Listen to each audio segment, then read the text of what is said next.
tal, señores? Bienvenidos a una nueva entrega de Espacio Abierto que hoy dedicaremos al sector de la automoción, con importante presencia en Castilla y León. De hecho, supone un 15% del Producto Interior Bruto de nuestra comunidad y genera unos 35.000 empleos directos.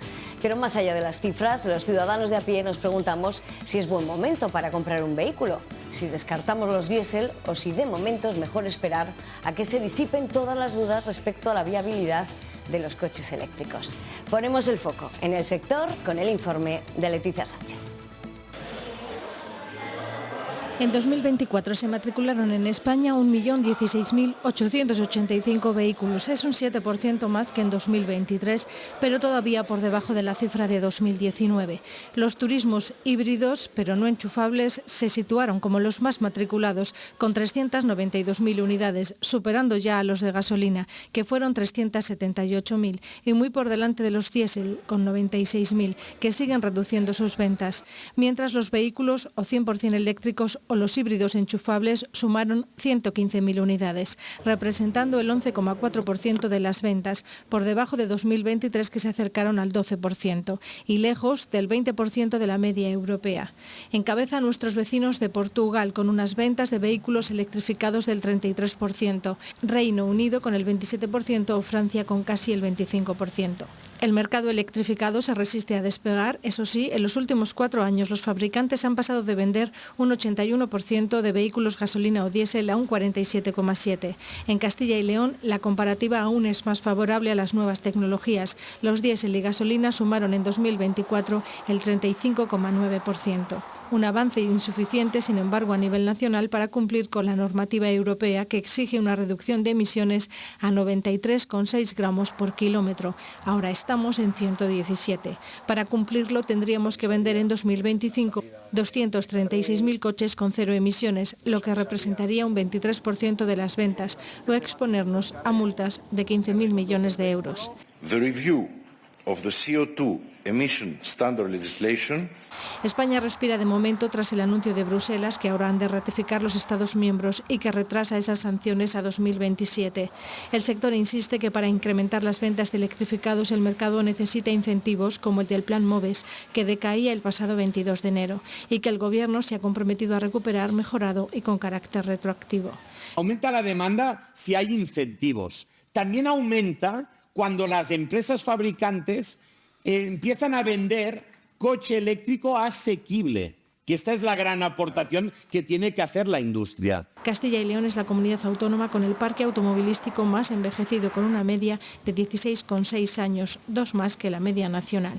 El 27% de los vehículos en circulación tiene más de 20 años y solo un 16% tiene menos de 5. Esos son los datos. Y es que el sector afronta retos trascendentales a corto y medio plazo con la imposición de aranceles de Estados Unidos sobrevolando Europa. La otra amenaza llega de China porque sus coches eléctricos están copando el mercado, un mercado que en España solo supone el 5% de las ventas. La exigencia de la normativa europea sobre emisiones es otro de los lastres que condiciona el desarrollo del sector. Analizamos todas estas cuestiones con el director de comunicación de la Asociación Nacional de Fabricantes, ANFAC, Félix García. Bienvenido a Espacio Abierto y gracias por aceptar nuestra invitación. Gracias a vosotros por invitar a ANFAC. Bueno, la verdad es que parece que son todo obstáculos. Si la normativa de emisiones, los aranceles de Trump, es decir, la coyuntura para el sector está siendo muy complicada. Bueno, venimos de año a año. Si miramos atrás... Y empezamos en la pandemia, que acabamos de celebrar, entre comillas, 5 años de aquel desastre absoluto.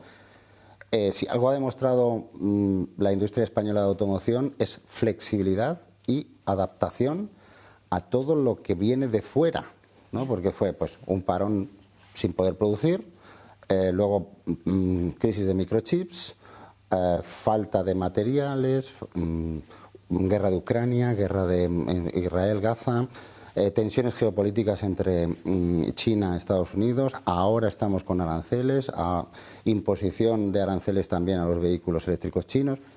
Bueno, nosotros hemos demostrado que sabemos hacer coches bien, tenemos un parque logístico, tenemos un parque de proveedores muy eficiente y en eso estamos. Y a la vista está que sí que es verdad que los datos de producción no son buenos del año pasado ni este año, pero Aún así, no caemos mucho y las ventas de vehículos pues más o menos crecen. No mucho, pero si tenemos en cuenta que la compra del vehículo todavía sigue siendo la segunda compra más importante que hace una familia, que es un desembolso muy, muy grande, y que la incertidumbre es enemiga de la inversión, el riesgo y la inversión no se llevan bien, bueno, pues oye, miremos el vaso medio lleno. Sabemos hacer coches, los hacemos de forma eficiente, nos adaptamos y tratamos de venderlos y por lo menos parece que los estamos comprando. Es verdad que es un sector muy adaptable a las circunstancias porque, bueno, es verdad que la pandemia fue un punto de inflexión, pero quizás ese anuncio hace unos años por parte del Gobierno de España diciendo que los diésel iban a tener una corta vida, también hizo caer la producción de vehículos eléctricos de diésel porque precisamente no los comprábamos ante esa incertidumbre. A partir de ahí ya todo fatal. Sí, bueno, y al final parece que la industria del automóvil es el culpable o la culpable de todos los males, ¿no? Nosotros siempre decimos que fabricamos vehículos, no con qué se mueven, no con la energía que se mueven. Nosotros hacemos un vehículo diésel, un vehículo de gasolina, un vehículo híbrido enchufable, eléctrico de baterías, eléctrico de hidrógeno, de pila de hidrógeno, de lo que haga falta, con biocombustibles. Nosotros somos una fábrica de hacer cosas y además innovamos para que sea más eficiente el consumo energético, ¿no? Entonces, nosotros no somos el principio del mal, somos el principio de la solución de ese problema que puede haber de contaminación. Tratamos de invertir, se invierten muchos miles de millones de euros por parte de las compañías automovilísticas en adaptarnos a una normativa cada vez más restrictiva de emisiones que no se acompasa con los tiempos que necesita la industria para adaptarse, porque, por ejemplo, Valladolid, Palencia, que fabrican automóviles, ¿no? y furgonetas de Renault y de Iveco, cuando lanzan un vehículo, un Renault Captur, una Daily, está en el mercado 7, 8, 9 años. La normativa europea de emisiones, cada vez más restrictiva, insisto, no nos da tiempo a esos 7 u 8 años, sino que cada año, o cada 2, 3 años, se nos aprietan más, ¿no?, las clavijas. Entonces, asfixia a la industria a la hora de tener que adaptar. Así, insisto, nos adaptamos y somos flexibles tratando de mantener el empleo, la productividad y el aporte económico a las regiones en las que estamos implantados. Hay mucho de lo que hablar, vamos a dedicarle mucho tiempo a estas cuestiones, la normativa, los futuros motores, a ver qué pasa.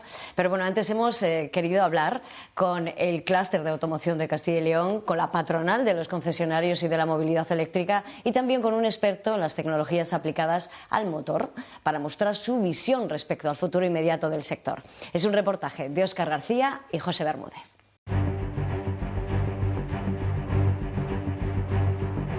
La industria del automóvil tiene una historia de casi 200 años. Nunca el sector se había enfrentado a tantos retos en tan poco plazo de tiempo. Está haciendo su esfuerzo más allá de lo razonable. Por el objetivo de emisiones de CO2 cero. La vía más sencilla son los coches eléctricos, no la más barata. Estamos en los albores de una nueva revolución que es la electrificación.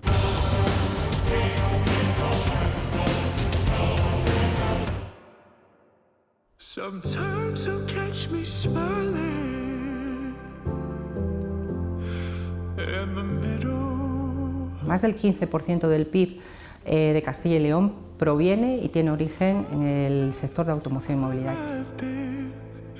Desde que se hizo el primer planteamiento hace una década han pasado muchas cosas. Hemos pasado un COVID, la guerra de Ucrania, crisis de semiconductores, rotura de la cadena de suministro. Quizás lo que se ha echado en falta ha sido más, pues haber escuchado más a la industria para ver cuál era la realidad a la que se enfrentaba y sobre todo haber tenido quizás algún paso intermedio de los objetivos sin perder nunca el objetivo y el compromiso de que en el año 2035 en Europa se dejen de fabricar y de vender vehículos nuevos que emitan.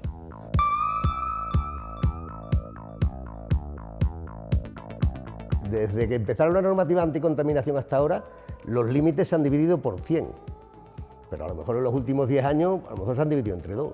Ese tipo de emisiones realmente yo creo que ya no se pueden bajar más, es una cosa que siempre vas a tener que pagar, es decir, el motor térmico, por generar un proceso de combustión, va a tener unas emisiones de óxidos de nitrógeno y de CO. Cada vez emiten menos, pero el límite está ya. Es decir, donde se trabaja más es en todo el sistema de tratamiento de los gases de escape. Bueno, ahora mismo el mercado electrificado, tanto como te digo, de vehículo eléctrico puro como de híbrido enchufable, se sitúa, ha cerrado datos desde el 1 de enero hasta el 15 de marzo en torno a un 14,5%. Eso es mucho más de cómo cerramos el año pasado, que lo cerramos con el 11,4%. De todas maneras, son unos datos artificiales porque están gestionándose en base a pedidos que se han llevado a cabo a final de 2024. Siempre hay tres preguntas fundamentales a la hora de comprarse un vehículo eléctrico. Aparte de la autonomía y del precio, pues es la posibilidad de tener que cargarlo. La capacidad o la cantidad de infraestructuras de recarga que hay de toda tipología públicas a disposición de los ciudadanos y sobre todo del parque actual que tenemos está sobredimensionada con respecto a ese parque. Tenemos una red de recarga importante y tenemos vehículos con capacidad para esas recargas rápidas o muy aceleradas.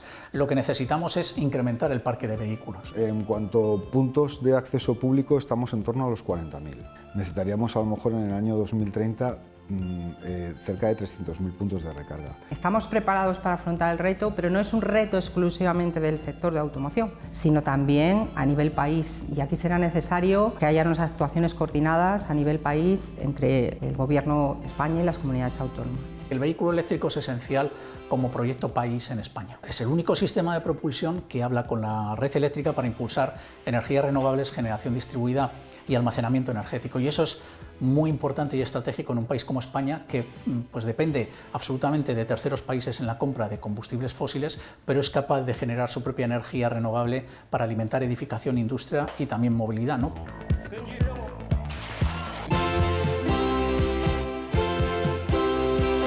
China apostó hace más de una década por la tecnología de vehículo eléctrico, siendo consciente de que en vehículo de combustión nunca iba a poder competir con Europa, ¿no?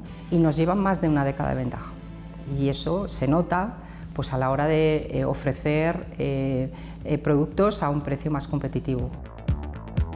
Había una expectativa ligada al incremento en los objetivos de reducción de emisiones procedentes de Europa, ¿no? Lo que se llama la normativa CAFE. De cara a los fabricantes es un balón de oxígeno, de manera que no se vean expuestos a que ya se les apliquen sanciones en el año 26. Lo que ahora propone la Comisión Europea, a través de la Comisión de Transportes, desde el día 5, es la posibilidad de computar esos objetivos no de manera anual, sino trianual. No estamos hablando de modificar los objetivos, estamos hablando de computarlos de una manera distinta a la que inicialmente estaba prevista.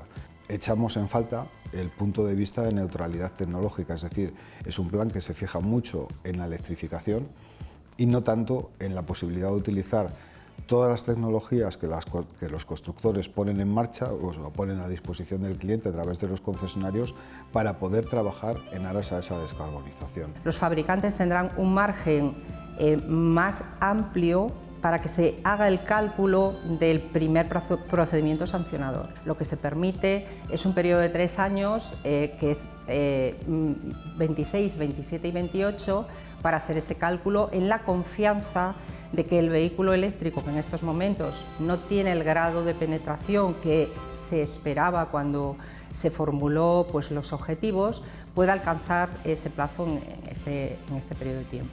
Todavía es un mercado que sigue necesitando de un impulso en cuanto a incentivos para poder dinamizarlo, ¿no? La ciudadanía está expectante a ver qué es lo que va a pasar tras ese anuncio de un MOVES con carácter retroactivo, ¿no? Tenemos mucha confianza en los anuncios que han hecho tanto la ministra de Transición Ecológica y Reto Demográfico como el ministro de Industria, ¿no? Los dos han dicho que se está trabajando en la elaboración de un nuevo plan, que no sé si se llamará MOVES o qué nombre recibirá, y que es un plan además que será mejorado, ¿no? Que saldrá mejorado y que tendrá unas condiciones que resolverá algunos de los problemas que tenía el plan anterior. Las cuantías no son malas, son atractivas para el cliente, pero lo que necesitamos es que se puedan aplicar de manera directa por parte del concesionario en el momento de la factura.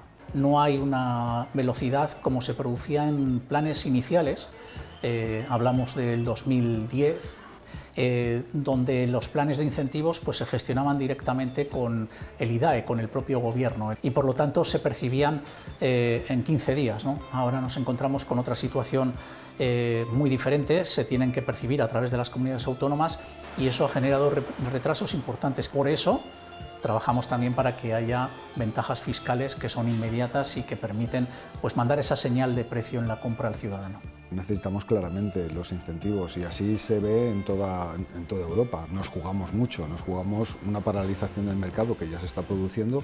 Como nos hemos quedado sin ayudas desde el principio de año, pues lo que no está habiendo es nuevos pedidos a lo largo de este año, con lo cual si no se resuelve pronto esta situación, pues empezaremos a tener bueno, pues datos malos a partir de abril, ¿no?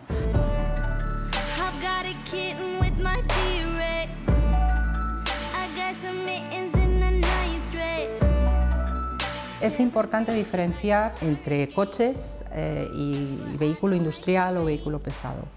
En el caso de los coches, la forma más eficiente para llegar a los objetivos de descarbonización es el vehículo eléctrico. Eso no significa que no pueda haber otras alternativas. En el caso del vehículo industrial, sobre todo en el vehículo industrial de larga distancia, la electrificación no es la solución tecnológica. En los vehículos de pasajeros, evidentemente, todavía tienen cabida las baterías, pero por ejemplo ya te vas a camiones y es que resulta que la mitad del camión que tú lo utilizas para transportar peso, la mitad del peso va a tener que ser el combustible. Ahí sí que es necesario que se hagan ajustes y sobre todo que se piense en otro tipo de tecnologías alternativas, porque en estos momentos la electrificación no es la solución. La energía almacenada en hidrógeno pesa la tercera parte que la energía almacenada en baterías. Además, el hidrógeno tiene una cosa muy buena, la combustión se puede producir a temperaturas muy bajas y eso hace que al ser las temperaturas más bajas se producen muchísimos menos NOx, óxidos de nitrógeno. Sí genera, siempre va a haberlo, pero puedes producir 100 veces menos. Italia está haciendo una apuesta muy potente porque los biocombustibles sean considerados como una de las alternativas y es una cuestión que tendremos que esperar a ver cómo se resuelve finalmente. Lo que se está haciendo es filtrarlo y añadirlo directamente el aceite al gasóleo, sí, porque tú le metes un 5% de eso y el gasóleo sigue cumpliendo las propiedades que tiene que cumplir obligatoriamente para que te lo puedan vender. Evidentemente aceite usado no vamos a mover ni mucho menos todos los coches. Yo creo que lo más prometedor es lo que se llaman los e-fuel con carbón, que salga del CO2 recuperado o de biomasa o de alguna fuente renovable con ese carbón y el hidrógeno hacer metanol. Cada vez yo creo que las tecnologías van a ser más diversas y más aplicadas a cada caso específico, es decir, la tecnología que mejor se adapte a una determinada cosa, pues será la que se ponga. Estamos en un momento en el que Europa se juega el futuro de la industria, no solamente del sector de automoción, también el del sector, y es necesario actuar y no se puede perder tiempo. Nos jugamos en estos años, en estos próximos meses, el futuro del sector de automoción en Europa.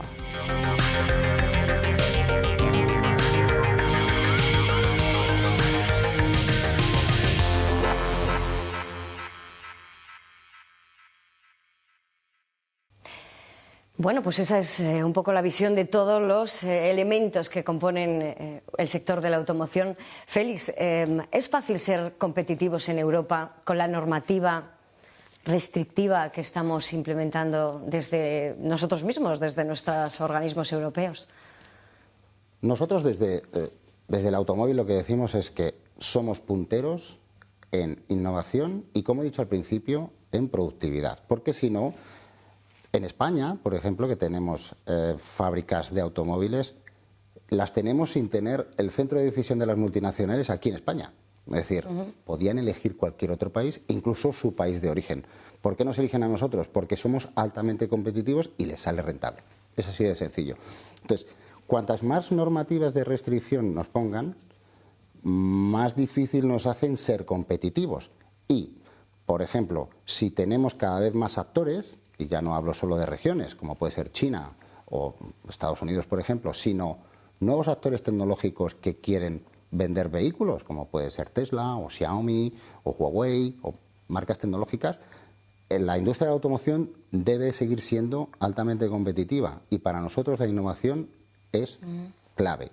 Entonces, desde Europa no solo se debe mirar a una restricción de emisiones con la que nosotros estamos de acuerdo y nuestro ADN es mejorar la calidad de nuestros ciudadanos, no solo en lo que emiten los vehículos, sino en el confort y la seguridad que ofrece el vehículo para evitar accidentes en carretera, pero si no se nos da ese margen para que nuestra innovación se traslade al mercado en tiempo y forma, perderemos competitividad. Y si perdemos ahora competitividad, no la volveremos a ganar. Este tren pasa y ya no hay una oportunidad de que venga otro tren. En estos casos parece mentira que se estén produciendo estas situaciones cuando vosotros mismos tenéis que interlocutar con Europa y decirle cuál es la situación. Es verdad que la normativa de emisiones, la CAFE, ha visto pues eso, relajadas sus expectativas y ha dado una moratoria de 3 años. Pero bueno, la realidad es esa. Esa restricción va a estar, sea ahora o sea dentro de 3 años, ¿no? Lo que hay que tener claro aquí es que el objetivo del 1 de enero de 2035 en Europa, en todos los países miembros de la Unión Europea, no se va a poder vender un turismo ni una furgoneta ligera que emita emisiones contaminantes por el tubo de escape. Esto no ha variado. Lo que se ha flexibilizado con esta última directiva, por así decirlo, de la Unión Europea y de la Comisión de Ursula von der Leyen es que, como estamos en un nuevo tramo de restricciones de emisiones y no hemos conseguido llegar, ¿no?, paulatinamente a lo establecido, porque no se están vendiendo, no solo en España, sino en el resto del conjunto europeo, los vehículos cero emisiones que teníamos que vender para llegar a esos objetivos de emisiones, se ha flexibilizado que en 3 años se puede hacer una media y no paguemos multas. Porque las multas eran millonarias, inasumibles para muchos fabricantes, ¿no? Las multas son, en números redondos, es por cada gramo de CO2 que excedas, o sea, cada fabricante tiene una media de emisiones de todos los modelos que vende. Pues si tú imagínate que la media tienes que cumplir 93 gramos, 93,6. Imagínate que tu media de vehículos hace 100, pues tienes un penalti, una multa de 6,6 gramos, ¿no?, de exceso. 6,6 gramos por cada modelo vendido. O sea, si tú vendes un millón, pues tienes que multiplicar. Entonces, al final es mucha multa. Y nosotros lo que decíamos es, bueno, nosotros estamos comprometidos y queremos cumplir, pero ¿vamos a pagar esas multas? Perfecto. Pero esas multas se van a reinvertir en el sector de automoción para poder innovar y ser más competitivos con los nuevos agentes que vienen. ¿O, por el contrario, vamos a hacer que esos nuevos competidores sean más fuertes pagando nuestras multas? No tiene mucho sentido, ¿no? Entonces, nosotros lo que le pedimos a Europa es eso, que sea flexible, porque nosotros queremos ser competitivos y porque queremos y estamos comprometidos. Las marcas de automóviles han invertido 250.000 millones para ser eléctricos o cero emisiones en 2035. No podemos invertir ahora otros 250.000 porque no los tenemos ni en multas ni en otra tecnología. También. Vamos al eléctrico, vamos, pero tengamos los tiempos establecidos, porque la durabilidad de un coche en la fabricación y en el mercado no es lo mismo que un producto más pequeñito. Y si estamos todos de acuerdo, me cuestiono yo un poco la situación de si estamos todos de acuerdo en que tenemos que ir a ese camino de emisiones cero, porque no hay unas alternativas hasta llegar a ese punto para dejar trabajar a los fabricantes. Digo, renovar el parque automovilístico ahora mismo está muy viejo, el de Castilla y León especialmente, está por encima de la media, tiene muchos años, más de 16. Es decir, si se facilita la compra de nuevos vehículos, aunque no sean 100% eléctricos, pero que ya sean más ecológicos, que emitan menos emisiones a la atmósfera, digo yo que el trabajo se va haciendo paulatinamente hasta llegar a ese punto del 100%. se me ocurre, no sé si estoy en la situación y en la mentalidad vuestra, de los fabricantes. Sí, a ver, nosotros partimos de la base de que tenemos un parque automovilístico, una edad media, con 14,5 años de antigüedad. Esto es muchísimo. Son pues, prácticamente más de 3 años con relación a la media europea. Si tenemos 14,5 años de media, eso quiere decir que hay muchos coches y furgonetas que tienen más de 20. Que no saben de etiquetas, eso ya nada, olvídate. 25. Pero, claro. Y olvídate de las etiquetas, pero ríete tú de los sistemas de seguridad y cómo esté cuidado ese. Eso es verdad que lo estamos abandonando. Algunos sí, como yo soy un friki de los coches y yo tendría un coche de 20 años impoluto, pero no es el caso. Entonces, no solo es medioambientalmente menos sostenible ese vehículo porque emite más, sino que es menos seguro. Que a veces nos olvidamos de toda la innovación, no solo a descarbonizar y electrificar. Nosotros innovamos también para que haya menos accidentes y el coche sea más seguro y más conectado, te facilite la vida a bordo y sobre todo para las empresas una furgoneta conectada te facilita el trabajo, ¿no? Porque te permite llegar antes a los sitios, te facilita la mejor ruta, total.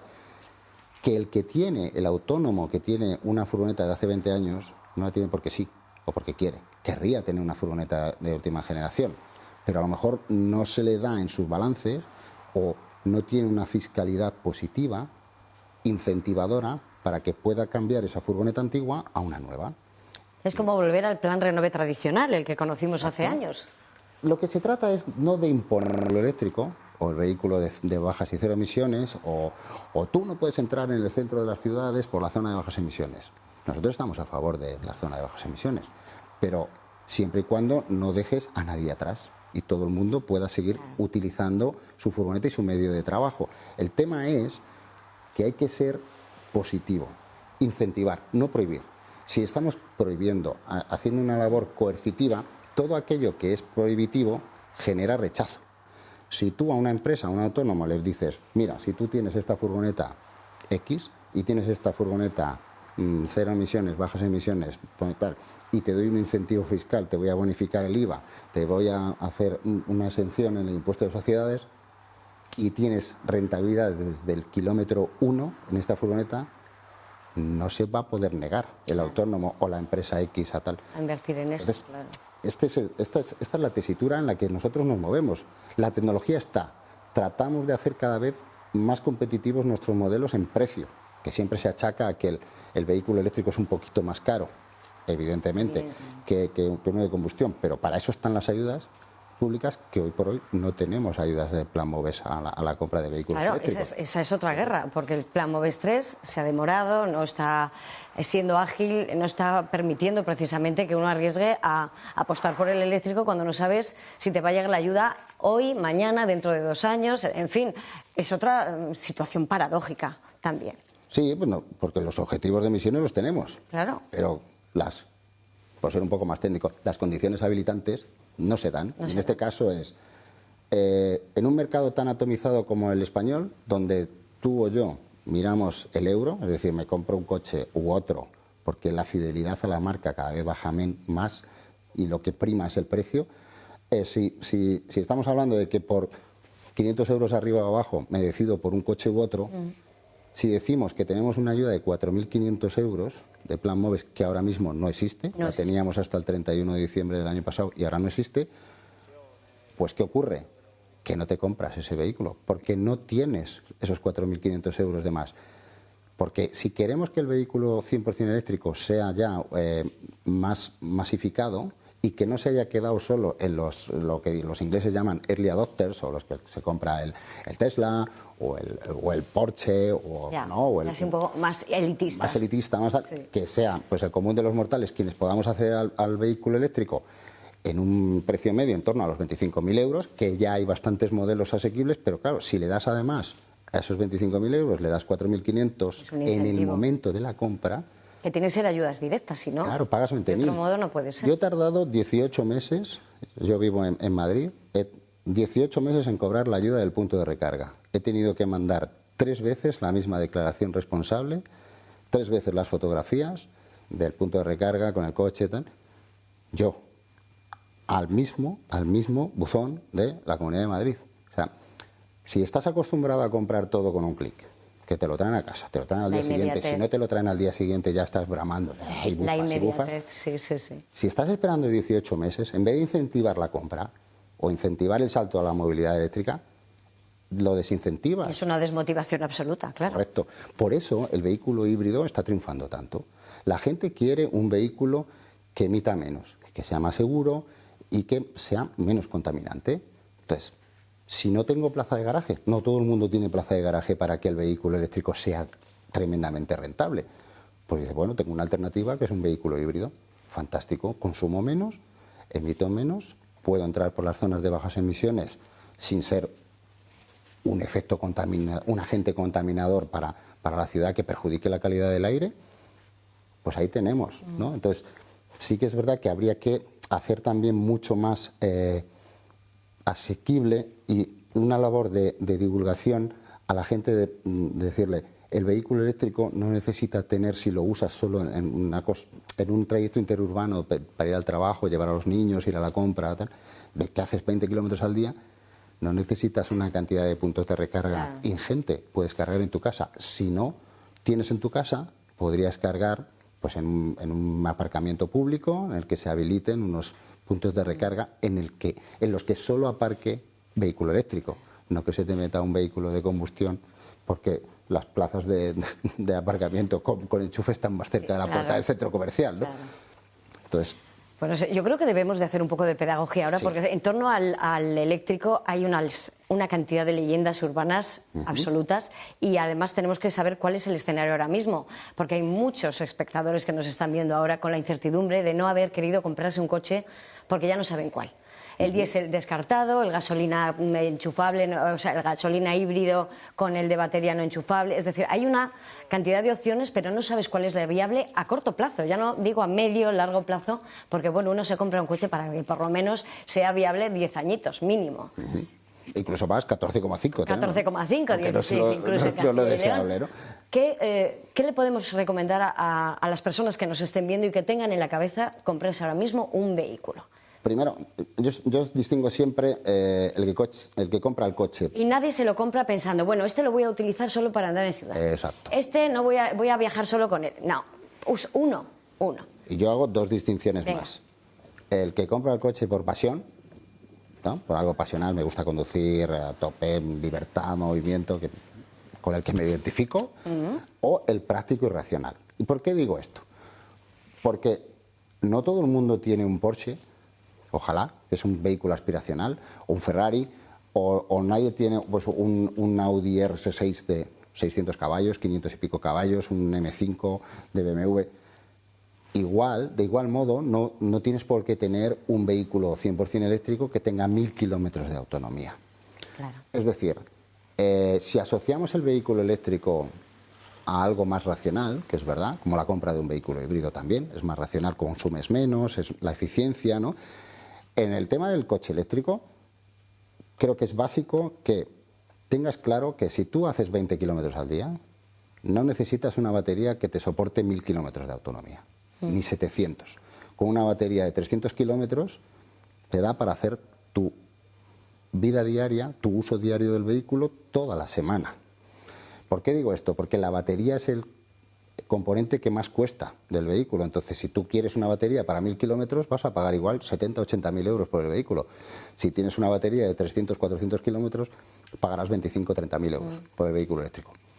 Entonces, si lo puedes cargar en tu casa, el vehículo eléctrico, si tienes plaza de garaje, en tu nave o en tu negocio, tal, lo cargas por la noche, yo hago 100 kilómetros por 1 euro con uno.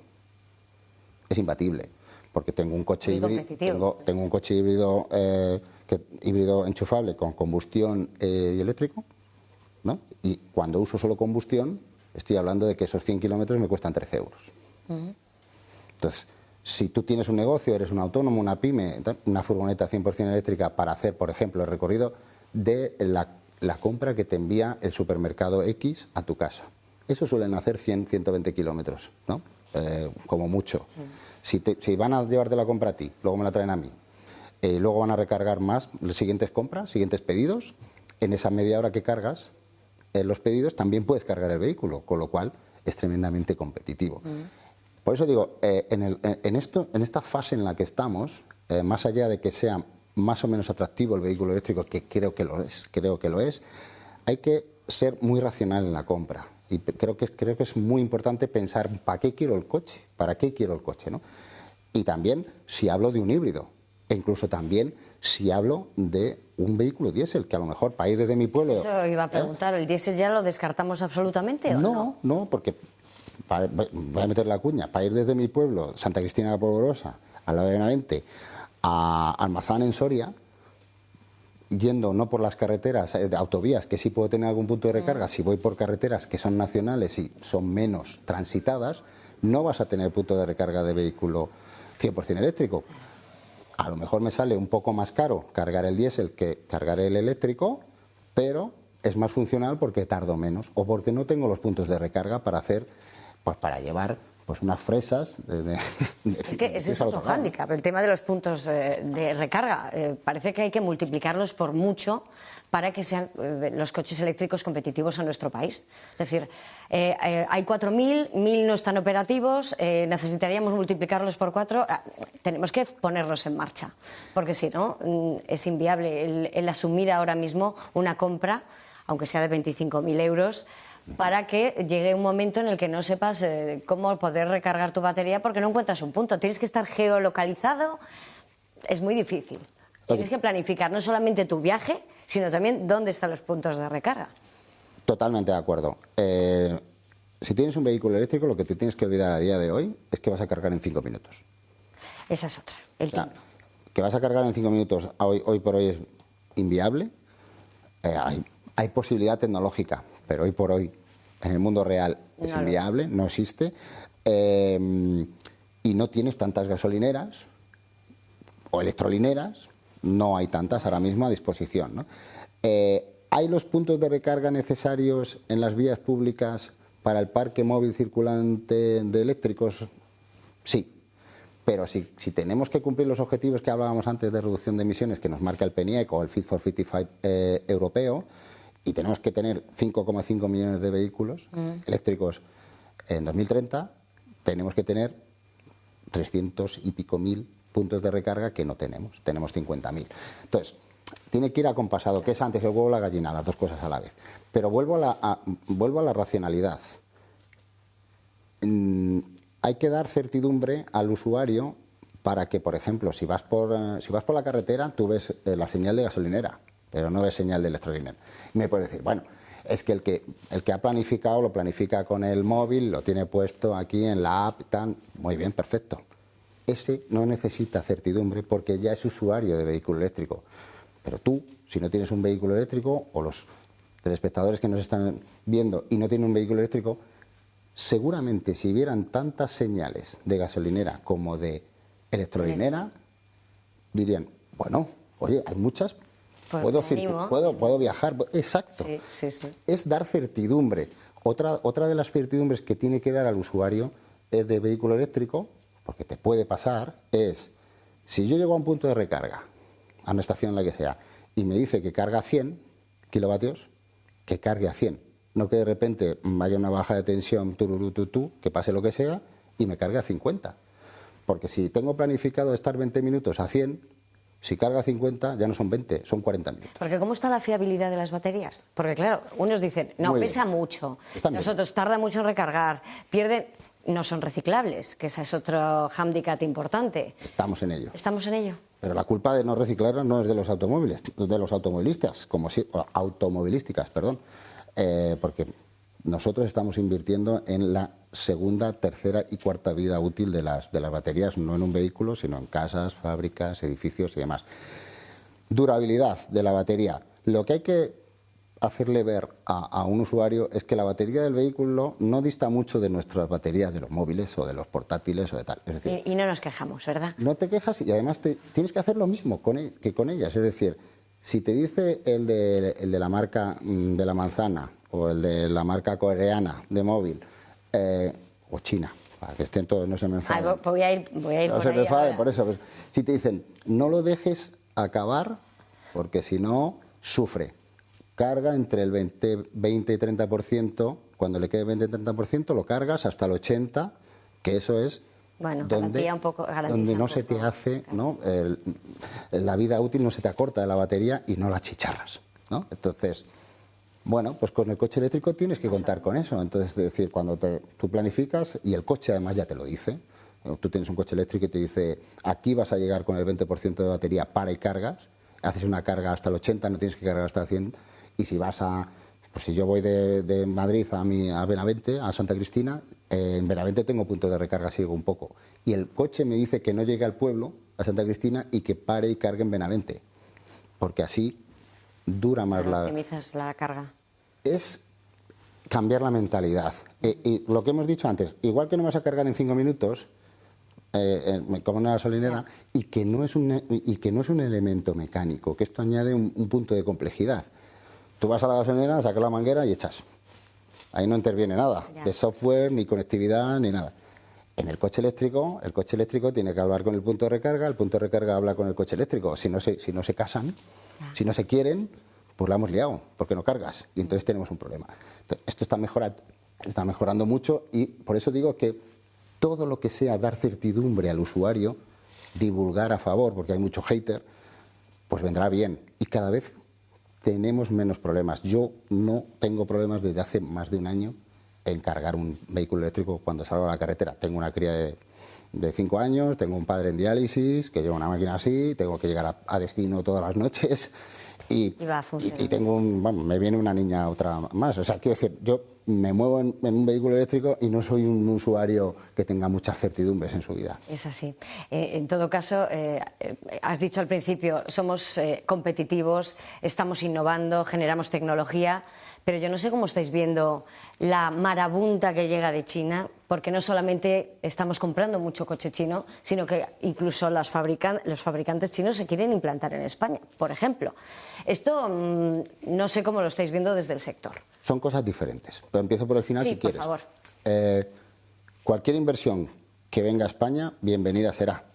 Sea China, India, sea latinoamericana. ¿Por qué digo esto? Porque al final nosotros hemos salido de España y hemos invertido en otros sitios. El hecho de que venga gente de fuera a invertir a España y elija España antes que otras opciones, significa que somos competitivos y somos productivos. Y sobre todo hay que tener en cuenta, a pesar de estas lluvias que hemos tenido y estos días, que bueno, vienen bien porque hidrológicamente hablando también podemos generar energía limpia, ¿no? Tenemos más sol que nadie en la Unión Europea, con Portugal. Tenemos energía eólica. Somos capaces de producir energía limpia, más barata que nadie. Si la ponemos en mercado a un precio competitivo, eso es un punto a nuestro favor. Flexibilidad laboral, lo hemos demostrado.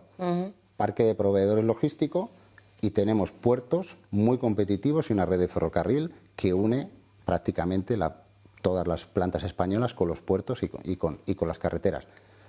Entonces, es muy difícil que un país de la Unión Europea sea más competitivo que nosotros, a pesar que, por ejemplo, el coste laboral sea más elevado que Marruecos o que otros países que no son de la Unión Europea. Pero que seamos competitivos, eso dice mucho de España y sobre todo de la fuerza laboral y del acuerdo entre sindicatos, patronales, para llegar a acuerdos de decir, oye, vamos a evitar un problema, seamos flexibles, ¿no? Eso por un lado. Segundo, llegan nuevas marcas, inundan marcas chinas, ¿no?, en el mercado europeo. Ha habido un problema, con la Unión Europea ha impuesto aranceles a las marcas chinas que fabrican vehículos eléctricos que, según la Comisión, la investigación que ha hecho, pues han obtenido unas subvenciones que alteran las condiciones de libre competencia, ¿no? Nosotros, nada que objetar. Es decir, el que venga, estamos en unas condiciones de libre mercado. Siempre y cuando el que venga a opere con los deberes y obligaciones que operen el resto, no podemos decir nada. De hecho, en ANFAC tenemos como socios a ciertas marcas chinas, MG, BYD, Maxus y varias más. Siempre que operen dentro de la legalidad vigente del comercio internacional, para nosotros no hay ningún problema. Félix, déjame que vayamos unos instantes a publicidad. Volvemos enseguida, que todavía hay alguna tela que cortar. Volvemos enseguida.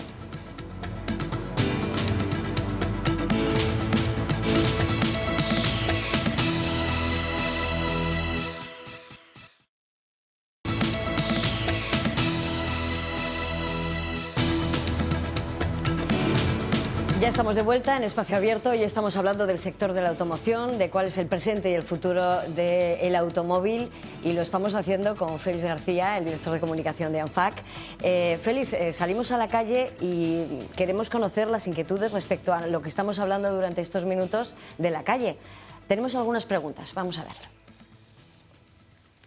Me gustaría saber por qué los coches ya no duran como antes, por qué ahora todo tiene una vida útil y se estropea antes. La obsolescencia, también en los vehículos. No estoy de acuerdo. ¿No? Si estamos hablando de que tenemos una media de 14,5 años, no casa. ¿Puede haber más fallos? Sí. ¿Por qué hay más fallos? Porque cada vez el vehículo es una máquina que tiene más componentes. Si tienes más cosas que pueden fallar, evidentemente puede fallar. Pero a la vez esas cosas, si no fallan, te dan más seguridad y evitan que te pegues un guantazo y a lo mejor pierdas la vida. Bueno, eso de arrancar el coche a empujón, ya olvídate, claro, es que van cambiando las cosas. Y abrir el motor y arreglarlo, porque Es tienes verdad. unas carcasas y un montón Ya no de... puedes cambiar tú la bombilla, Tienes bueno, que saber estas electrónica, cosas. software, tienes que saber de muchas Es verdad, cosas. es verdad. Bueno, Félix, vamos a escuchar la segunda pregunta de la calle. Y él piensa que hay bastantes puntos de recarga en la ciudad cuando hay en 4 sitios. Este señor está enfadado. No, Sí. hay en 4 sitios. Sí, se ve que además, primero, no tiene un coche eléctrico y segundo, no tiene plazaje seguro. Para que te salga rentable en la ciudad, el coche eléctrico tienes que comprarte un coche pequeño que te cueste en torno a 25.000 euros y que lo cargues en casa. Si no lo cargas en casa, no te sale rentable. De todas maneras, Félix, en Castilla y León hay muchas comunidades de vecinos, es decir, edificios de 20, 60, 100 vecinos. Tú imagínate puntos de recarga en cada una de las plazas, sería inviable. Y sobre todo, esa factura de la luz, ¿quién la sufragaba? ¿La comunidad o cada vecino? Bueno, Abro el melón, si quieres abro el melón. ábrelo, pero rápido, ¿eh? Por la ley de propiedad horizontal, por lo menos en Madrid, tú en tu plaza de garaje puedes poner tu punto de recarga siempre, sin pedir permiso a nadie. ¿Ah? Tienes derecho. Segundo, si pones un punto de recarga a 5,5 como la luz de tu casa, a Sí. 5,6 tal, en las 200 plazas no tendrás que hacer en la comunidad una acometida mayor.